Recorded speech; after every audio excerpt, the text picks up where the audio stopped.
And welcome back to the Music Bar podcast. And welcome, Dan. This is episode 40. Episode 40. Chris, we Yep. made it to 40 episodes. Yep. We're Nearly at going. our age. We're doing well. Doing well. I know. Yes. Oh dear, 40. Wow, fantastic. I'm absolutely like impressed. I remember when we did episode 14 and stuff like that and thought that was, hey, we made episode Oh, 4. Oh, the old remember days that? The old days. when we were actually in the same room together. I know. Oh, how our lives have just changed. Isn't that funny? I Hey, know. Crazy. isn't Crazy, it? crazy, Isn't crazy. it? Um, Isn't that funny? how's your week been? My week has been really, really, really good. I am in the process of cleaning up my garage. So I don't have the little backdrop behind me anymore. I'm going to get rid of it. But I'm cleaning up my garage and I'm going to clean up my office here. And it's going to be a nicer working space. That's what I'm trying to do. Anyway, I'm getting rid of the clutter, Chris. How about you, mate? How's you going? We're still trying to find a place to live. Oh, my Our goodness. house is still packed.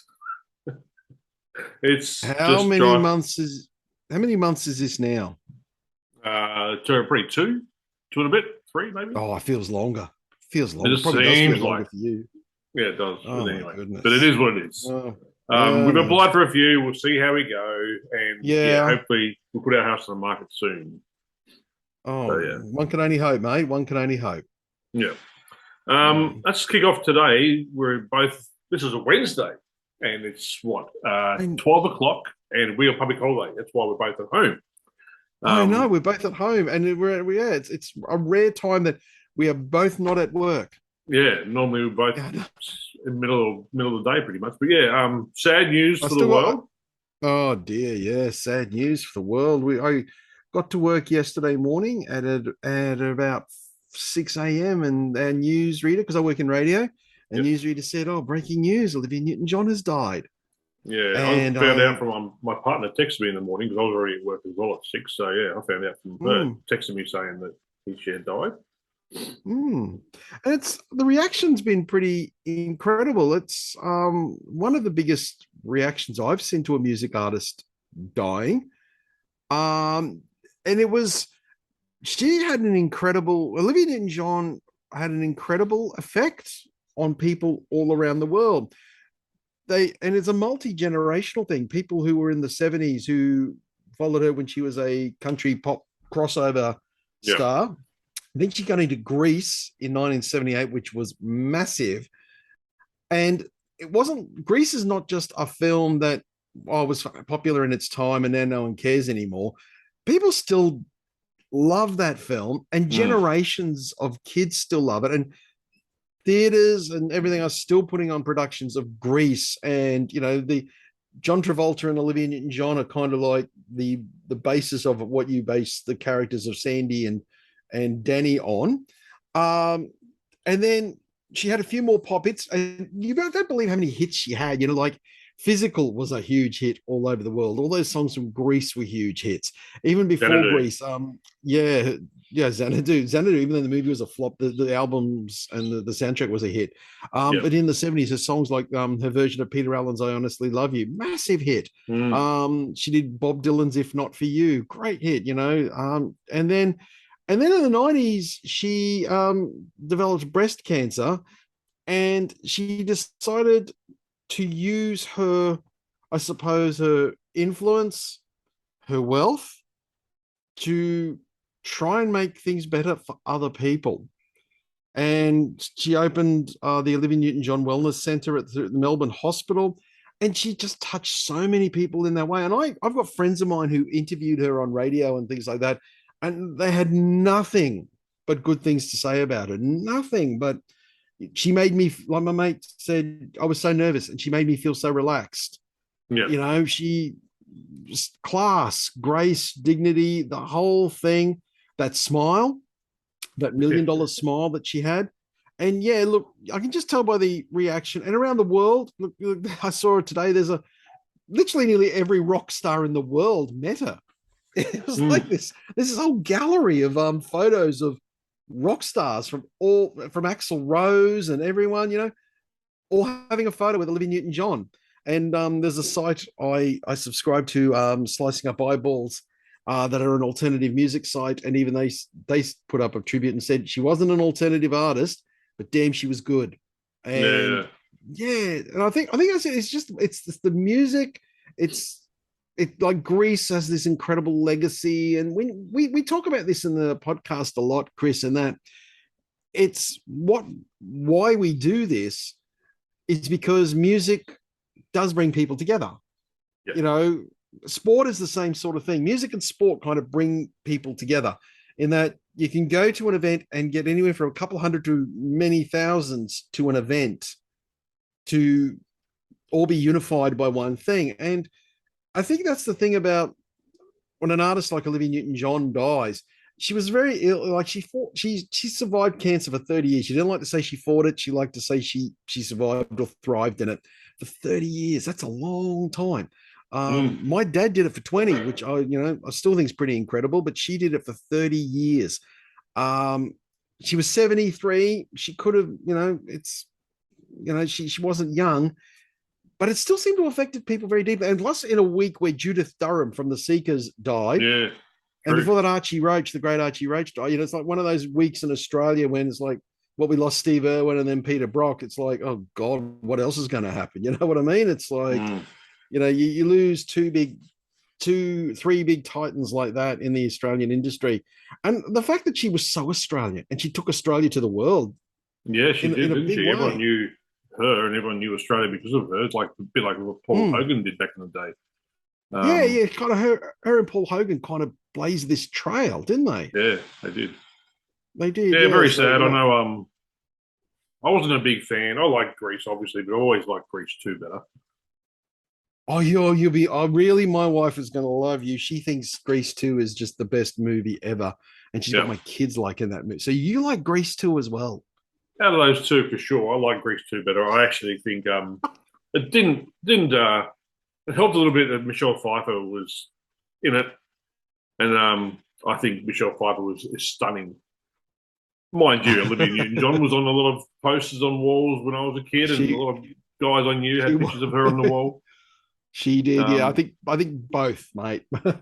yeah, for sure. But I think I've always liked the music and everything a little bit better in Greece too. But yeah, no, really sad day for Australia, and for Mm, her family, and condolences to them all, for Olivia exactly. Newton-John. You don't Yeah, hear yeah. people fighting or surviving cancer for 30 years very often, so good on her. Good on her. And the lives I think she's touched from the people who stayed at the centre, because she often Yeah, visited. And as I said, people I know who have met her, and it's just seemed like a lot of people I know posted photographs having met her, yeah, and their response, it was just wonderful, wonderful things to hear and see. It was like, I think people must have felt like, I remember when Robin Williams died, someone said to me, it felt like I've lost a member of the family, and I don't know mm, why. And I think some people may have really felt that with Olivia Newton-John. They feel like they lost a member of their family, someone who they shared their life with. And yeah, there's not many artists you can say can do that. Some artists die and you go, well, but some people just feel that there was something about Olivia Newton-John that they shared. So, yeah, Valet, Olivia Newton-John. And yes, your legacy will live on. You are what we call an Australian icon. You yes. really are. You She was really are. Yeah. probably like our Princess Di. Oh, I'd say that too, Chris. I Yeah, would say that too. you Universally probably say that. loved. Yep. Yeah. Mm, yep. In other news, and you watched this the other day, you actually told me about it. I didn't know about it, but the Ozzy Osbourne closing ceremony of the um, Commonwealth Games he played, and I was just like, "What?" I thought you were kidding at first when you told me that Ozzy played the closing games with Tony Iommi, which blew me away to think that they would actually get him to do it. But I did go listen to it. What did you think of the performance? I thought, well, first of all, I thought um, Birmingham, the opening and the closing ceremonies of the Birmingham Games were fantastic. Mm-hmm. I was really, I saw Duran Duran performed at the opening ceremony, and because they were from Birmingham too. Yep. And I thought to myself, oh, what if they'll ever get Black Sabbath? Like, I mean, they're the biggest thing to ever come out of Birmingham is Black Sabbath.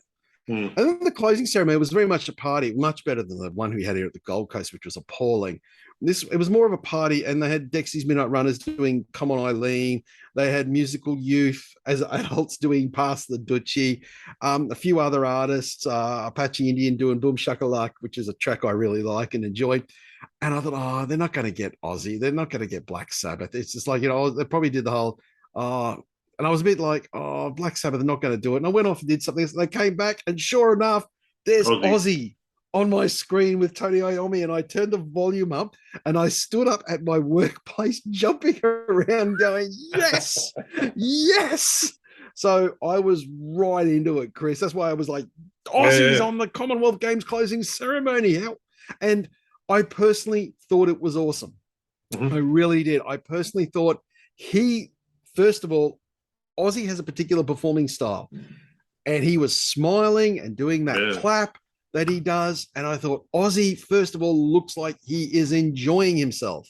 And secondly, you can't thinking of cancer survivors, you cannot put Tony Iommi down. No, that guy, an elephant gun couldn't put that guy down. Here he is standing there, still just blasting out that paranoid left hand paranoid riff. Yeah, they had they didn't no Geezer or Bill. I don't think Tommy Clefitos played the drums, and I can't remember the name of the bass player. And I was a little disappointed. No Geezer. But they don't. None of these guys live in Birmingham anymore. But I thought it was wonderful that they were able to. The biggest band to ever come out of Birmingham was Black Sabbath and Ozzy Osbourne, and they got them to finish the closing ceremony too. It was not like they played Sabbath and then other things happened. It was Sabbath. Well, Ozzy and Tony closed it off. Funnily enough, not when you really look at the lyrics to Paranoid, it's not a party song or anything like that. Like all the other songs, real party songs. But here comes Odd Bloke. But there's just something about seeing the original guys. I mean, how many? You probably did Paranoid in your bands, or you played? No, we didn't actually. But no, we played No More Tears. Well, you had to go a bit more complicated. Sorry, remember I'm Coming Home. We played off No More Tears. But no, we never played that. Yeah. But there's something about hearing Sabbath, and I said I was jumping around in the office and having a great old time to it. Yeah. And I loved it at the end when Ozzy said, "Birmingham forever." And I thought that was great. And you could see the crowd were into it too. The crowd just went off to it. So I congratulations to Birmingham. And I've said to many people, and probably even to you, looking at the Platinum Jubilee show that was put on and the opening and the closing ceremony of the Birmingham Games, the English really know how to throw a party. They really do. They really know how to throw a big party. And you can learn a lot from that. You can really learn a lot from how the English do it. I would have liked to see but Judas Priest come out. They're from there as well. Were they Birmingham or Sheffield? No, Birmingham. No, Birmingham. Yeah. I know. Really cool. Def Leppard was Sheffield. Def Leppard was Sheffield boys. Yeah. So I mean, they're all from that hard, Midlands, tough industrial towns. They coal mining. Factories. That sort of thing. So it's funny that's where that particular sound came from. That boom, boom, boom, boom. Those guys. Where was Pink Floyd from? With their London boys. Oh, they're all London. They're all London boys, like the Rolling Stones, all London boys. Yeah. So So I did ask you. I don't think you've watched it yet. I watched after you told me about the Aussie thing. I watched the clip on YouTube of them singing that song. Well, you're going to do some controversy here, Chris. I asked you if you thought it's lip synced, and now I love Ozzy. I'm not lip syncing. I love Ozzy, but I was watching it going, wow, he sounds really amazing. Like his voice was just on perfect. But then you're right there. But then at 53 or 54 seconds, he put his arms up to the crowd and says something to the crowd. Like you can see his mouth moving, but nothing came out of it. So I texted you, go, did you see what I saw? I think he might have lip synced. Or did they turn him down? You know, because later on when he spoke on just chatted to the crowd, it seemed like the volume was different to what he was singing. So they might have adjusted things. I don't know. I just I saw it. You go look at it yourself. It's on YouTube. Go watch it and have a thought what you think happened. I just felt like he sang. You said the other day when we watched when we talked about his new single, We actually and haven't talked about it on the with podcast. Jeff We talked Beck. about it off podcast. Oh, did we? Yes, we haven't Oh. actually discussed the new song. The Jeff Beck one or the Tony Iommi we one? discussed. Although you haven't discussed the Tony Iommi one, no. No. So the Jeff Beck one we discussed, and we came to the conclusion that he's very auto-tuned. Yes. So I thought maybe because of that reason that they used some kind of track for it, because he sounded very similar. His voice always sounds like Ozzy, but it didn't miss a beat anywhere. And it wasn't out, it wasn't flat, it wasn't. And I just find it really difficult to think he was singing live. But when I saw that at 54 seconds that the voice didn't match, like went to silence and he was still mouthing something, I thought, okay, something's going on here. What it is, I have no idea. But he should be allowed to lip sync. He is Aussie. He's been around longer than everybody on the planet. So, okay, here's something. Put a comment. If you're watching this, comment on the down below. Tell us, what do you think? Do you think Ozzy was lip syncing? If that's the case, I have what I think is a good reason for things like that. When you're putting on a massive event like a closing ceremony, and also when you're putting on something for television. yeah, true. Television has to be, it's almost to the second with when you're putting on a television show. I work in radio, not quite as strict, but you still have to hit your ad breaks and you hit your top of hours and all that sort of stuff. But television is almost to the second. So it's a massive event that you're putting on. Now, for something like that to go ahead without one technical problem is a miracle, an utter miracle. Like I was sitting there and I was watching that thinking to myself, the miking and the sound and the cabling going on all through that, just to make everything go flow, especially when you've got multiple bands, multiple sound checks, multiple levels, as we've discussed. You know, Dexy's Midnight Runners are not going to run the same level as Ozzy and Tony. You know, Apache Indian's not going to run. He's a solo artist singing along to a track. Wouldn't surprise me that there was a pre-recorded guide track. Now that track, it didn't sound like the studio version of the song. It still sounded like a live version, which makes me think that they may have gone into a studio and recorded Ozzy's vocal live or the track live to go with. And then they play it, because if anything goes wrong on that stage, then you've got four guys standing there playing music with nothing going on and nothing happening. And believe me, if stuff like that happens on any kind of lot, I know what the conversations would have been like in the control room when something goes wrong. So when it all goes right and smooth and you got that guide track running along, sure, probably they had Ozzy's mic turned down at the wrong time and then he went to talk to the crowd, but he was probably still singing, because if that guide track stops and they're not playing, do you know what I mean? That's how it kind of works in that sort of environment. So it's a bit of both. They probably were playing and singing, but I agree with you. Ozzy sounded fantastic compared, and I did think that, because I was filled with glee when I was watching it. I really was. I was filled with glee, because, you know, it's been a long time since it's the first time Ozzy's performed since 2019. Wow. He's not getting any younger. We have heard the new songs and we think, oh, he's a bit auto-tuned now because Ozzy probably doesn't sing. So when I stood there and watched him singing, I thought, wow, just to hear him do that again and not sound like garbage was just a wonderful thing. And the fact that he totally looked like he was enjoying himself. He did. You know what I mean? Absolutely. He looked like he was absolutely so happy to be there, happy to be a Birmingham boy. You know, yeah, I still feel, I know there might be a little controversy there, but I still feel joy watching that and seeing that. And I'm going to give him a pass mark on that. I'm going to give him a And pass mark honestly, because, I don't care if he did lip sync. Like I said, it's a big stage show. It's around the world. mm, Ozzy's done his dues. He can do whatever he likes. If Britney Spears can do it and she hasn't done half the time as what Ozzy's done, mm, and she does a whole show, one song, he had a great time. He was looking like he was having a blast. So I don't mm. personally care.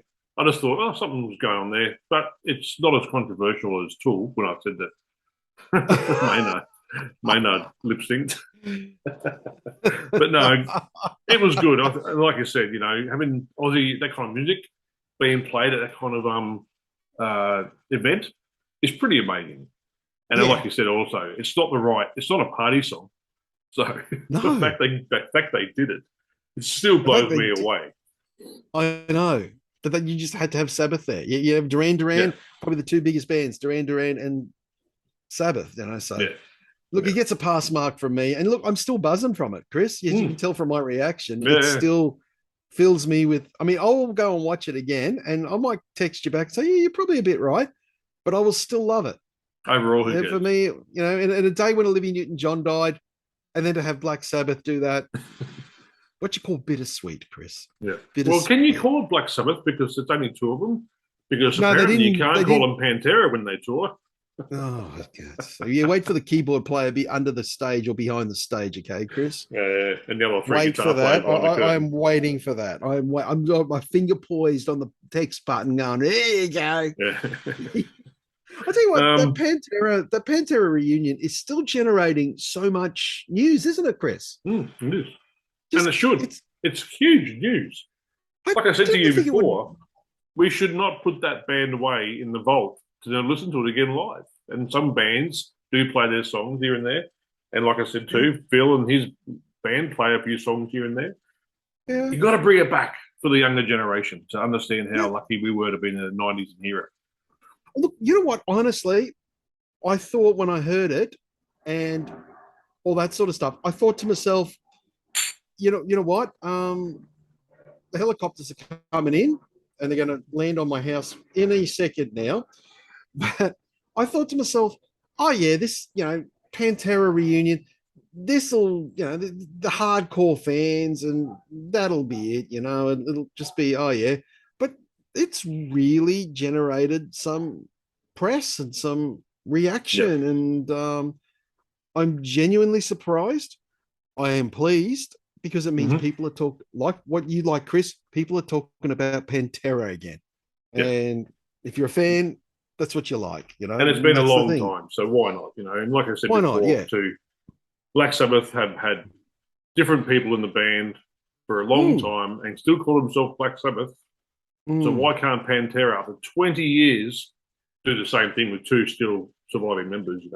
And I understand the whole Dimebag and brother thing and all that with Vinny and stuff, but still, bring it back to yeah. Anyway, I'll go on Well, for that forever. just to briefly go on it when we talk about names, like see, I think the name Black Sabbath has been put to rest, because I think Sharon owns it now, And it and wouldn't surprise me. I think there's a deal, that they don't perform under Black Sabbath anymore. So it was obviously as Ozzy and Tony, but it all comes down to who owns the name. And clearly the name of Pantera is still owned by whatever management or company that Phil and Rex are still definitely a part of. Oh, yeah. Motley Crue is completely Nicky Six. He Mm. literally owns Motley Crue. That's his thing. And I think that's how all these things work, because then you see multiple acts going out there, and that's what they didn't want with Motley Crue. Vince Neil going out there and performing. Vince Neil's Motley Crue, Yeah. you know, Tommy Lee's Motley Crue, which is happening with other bands all around the world, and you Yeah. don't want that. You don't want No, that. you don't. No, and Megadeth too. It's all up to Dave. It's all his now. It's been Mm, his for a very long time. So yeah, yeah, Gene and Paul own Kiss. That's it. They yeah, own that's Kiss. true too. And Nothing, I think, nothing is done without their say so. true, true, true. Mm. Have you ever seen Sammy Hagar's Rock and Roll Road Trip? Little segments on I've YouTube. started. I've started watching it. It's really very cool. Yeah. He released a new one today. It just talks to different musicians for 10, 15 minutes. You know, goes to their Mm, house. I know you tagged me the other day, I think it was, but I just remembered now that you said check this one here out with he went to Tommy Lee's house and then jammed with Tommy Lee and Michael Anthony. But I watched yes. one today, which I thought was really cool because I'm a huge Extreme fan, and he went to see Nuno Betancourt at his house, and Gary Cherone was there as well. Um, Oh, and I just wanted to quickly say that Nuno and has mentioned they have new music coming out soon. So I can't wait. ah. They both said, Gary and he said, probably the heaviest album they've ever done. So very far away from More Than Words, which everyone All knows this stuff. of. Yeah, I know. And the album Porn Graffiti, which came out with More Than Words on it, that was actually a pretty Mm, heavy album, to be honest. So if they're mm. saying themselves to Sammy that this is going to be a heavy album, I can't wait because I think Nuno is one of the best guitar players around, and Gary Cherone obviously is a great singer. I've seen them perform live; they are very, very good. But to hear they've got new music coming out, and they're actually still recording a few things at Nuno's house. Um, that's why Gary was there doing a few vocal things. I just wanted to tell the world that there is some more extreme music coming out very shortly. Exactly the time I don't know, but yeah, they nearly finished it all up. Yes, because I love them.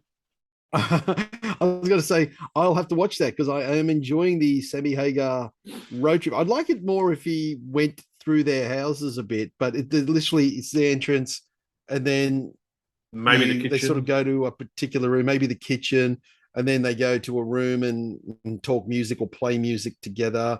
Yeah, I enjoyed the Tommy Lee one when they started play when so they want to jam. I don't know if it was rehearsed or not, but Tommy just started playing Rock Candy, yeah, and yeah, yeah. Sammy just went, "Oh, okay, you're playing that one, are you?"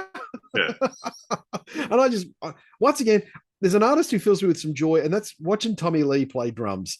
He is just one of those guys. You can't help but watch this guy play drums, and you think, God, he's good, and he'd be so much fun to just jam with, wouldn't he? Just to hang out with him, to be honest. But yeah, Just to he's hang out. Oh, whenever I watch him play drums, it always reminds me of Animal from the Muppets because he's got such long arms and such long yeah. legs, and he's like this and that. And yeah, he's great. And they played that Rock Candy song really well with obviously Michael Anthony playing bass. Um, Mm. but yeah, no, it was really, really good. So yeah, I love that kind of stuff. And they sang "Won't Get Fooled" again, just with Gary Cherone and Nuno. Nuno played the guitar, acoustic guitar, and then three of them sang. It was really, really good too, from the Who. So yeah, I like watching that show. Another one I'll just talk about too quickly. I think you've mentioned it before. And I love this guy. The more I watch his podcast, the more I love him. Is Justin Hawkins. Man, that guy cracks me up. He Yeah, I makes me love laugh him. so much. I love Um, him. so yeah, if you have a chance to I, watch Justin Hawkins and his little intro at the beginning and the end, it's just phenomenal. John He's so Hawkins good. rides again. Yeah, yeah, yeah. It's so And good. he does that. And I love him. But he has He's he has a great. really good take on things, I think, because he's been there and done it. You know what I mean? So it's a lot different for Mm, you and I because we're looking at everything from a different perspective. But he's actually been mm. there, done it. He's played with a lot of these guys he talks about. He knows a lot of them too. So it's actually really it's a fun little process. And I watched one the other day where he talked about Ghost, and they've released a new song just recently off the album they had recently. They put a video clip to it Mm. now, and he watched it, and he just his little he was sitting there just with a towel trying to be as white as possible, like a ghost, like this. I don't Oh, know. is He was that covered in is that tattoos. what I I saw the don't know. thumbnail without his shirt on? I thought, what are you doing, Justin? Yeah, it was just talking about ghosts, and he's sitting there just with a towel on. And I'll tell you right now, he's playing guitar, his acoustic guitar, and he's talking about the ghost, and he does a little intro. And I'm like, I'm really hope he's not sitting there naked and keeps the guitar on, but he took it off, and there is the towel. So, but he tries to dress up every time as close to the person he's talking about, which I think is really Mm. fun too. But he's got such a great attitude towards it, and he can work out things straight away on the guitar and everything for you as well Yeah, I to know. make you Yeah, understand what they're doing. So, yeah, if you have a chance, uh, go watch Justin Hawkins yeah. from The Justin Darkness. He's Hawkins so funny. Justin Hawkins rides again. He tries to find something positive about everything. So when everyone's bagging stuff, and I think it's kind of changed my perspective because you and I have bagged some stuff out, but now I try not to because I see Justin tries to find the Yeah, positive yeah, in all of it. If we bag out Vince's singing, Justin sits there and goes, he's a rock star. He doesn't care. He does whatever the hell he yeah, wants, you know? He's the ultimate rock star. You yeah. know, Vince Neil does what, you know. So I admire that. Plus, he's also had the addictions as well. So he understands Mm. all from that point of view. He and touring, he knows touring. Yeah, it's like he knows I've lived the life. I'm going to give my perspective on it, you know, Yeah. and he made me reappreciate Brian Adams' Reckless album. When he went through that, Oh, he said every track on this is a banger. And I went, I remember buying that in 1984 when it first came out. And yes, every song on it was a killer. We put in my mate's car and we drive around, listen to Brian Adams' Reckless. yeah, No yeah, thanks, I don't yeah. want any. So yeah, no, it was really good. Have a listen to that fella. He's so good. And even go back and listen to his albums, The Darkness, because when I first heard it, I wasn't interested in it. We discussed it before with you. When I first saw Jane's Addiction, the way they looked was enough for me to go, no, I'm not interested. Watching The Darkness when I first heard it, I'm like, that, not interested. But then I started listening to some of their songs, and I found it was really funny. The lyrics actually really, really funny, and he's such a great guitar player and performer. That's what he's doing, you know. So to watch his little podcast, go check it out. It's really worth watching if you like a bit of 10 minutes of fun. It is. Yeah. So cool thing. Oh, cool We're at thing. that time again. So, Are we at do the you have cool anything for thing already? Well, you start because I'm going to try and think of a cool thing. So you Okay. start. Okay. Um, because of what's going on at the moment with Stranger Things and obviously Kate Bush and Metallica, I found on YouTube the other day this guy called Anthony Vincent, and he does this cover with Matt Heffey, who is the lead singer of Trivium. And Oh, yeah. they get together, this YouTuber gets to do his little piece on his camera like we're doing, and they get Matt Heffey play guitar and sings, I think, but backing vocals. But they sing Master Puppets over running up that hill. Of course, So it had to happen. Of course, it had to happen. I watched it, and it's so good. It really is actually really, really good. Yeah. So check it out. It's just a bit of fun, you know, and just it's got a bit of Matt Heffy's a great singer, great guitar player. Don't get me wrong. Yeah. So yeah, check it out. Anthony does a lot of YouTube covers. So to be able to be well known enough to grab a guitar player from a famous band, it's doing pretty well. But yeah, running up the hill but have Master Puppets over it, it's actually really good. So check that out, Anthony Vincent, and yeah, and yours. Have you got one yet? My. Oh, look, the best thing I can find is I bought a new TV the other day. It's a 4K Samsung, and I love it. Movies look amazing on it. 4K. I'm in a convert to 4K. I see the Roger Waters stuff is on 4K as well. I can download stuff on iTunes in that. There's Blu-ray and 4K, and I'm just absolutely. I just sit there and watch when they produce sport in 4K and all that. I'm like, if I could love something as much Yeah. as this TV, I would. I'm just a convert. And look, it's not something I could share with anybody. I'm unfortunate. It's not something. But if you've got a 4K television at home, you know what I'm talking about. And there's nothing like it, is there? There's nothing like. The next thing you know, you'll just have to actually it has to encompass me. I reckon that's the next venture in films or something. Like in Ready Player One, you can actually put yourself in your favorite movie. I reckon that'll happen. Don't know if it'll happen in our lifetime, Chris, but why not? You know, you sit there and your favorite movie is the Blues Brothers, and you can put yourself in it. So you're actually on the adventure with Jake and Elwood, and you're saying lines from the movie and everything like that. I'd be in Apocalypse Now going, I'm in the jungle and I don't want to be here like everybody else. That could be the next thing, but that's my cool thing. Sorry I can't share it, but you know what? Look up some reviews on YouTube. That's what I do. I just look up reviews of tech on YouTube now. Such a nerd. Before we go, I've got one quick thing for the audience. A little bit of a something for them to kind of like feed back to us and give us an idea what they think. I've been thinking about the big four for a while. Obviously, you have Metallica, Megadeth, Slayer, and Anthrax.